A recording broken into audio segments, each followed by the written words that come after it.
तर काल आम्ही दोघे गेलो होतो उलव्याला आमच्या दिरांकडे. तर का गेलो होतो ते तुम्हाला सांगतेच आहे. तिथे पोहोचायला ना आम्हाला जरा उशीरच झाला. तोपर्यंत कार्यक्रम चालू झाला होता. तर आमच्या पुतणीचा ना गंधाचा कार्यक्रम होता. इथे आम्ही पाहुण्यांसाठी चहा बनवत होतो. नंतर सासरच्या मंडळींनी सायलीची ओटी भरली, औक्षण केलं.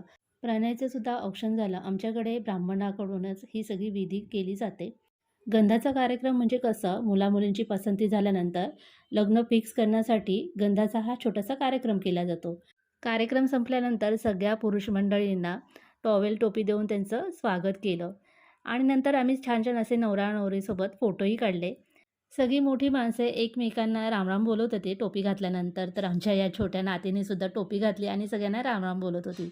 नंतर आम्ही खाली जाऊन सगळ्यांनी मस्त असं जेवण केलं आणि निघालो घरी यायला. पुन्हा भेटूया पुढच्या व्हिडिओमध्ये. तोपर्यंत बाय बाय.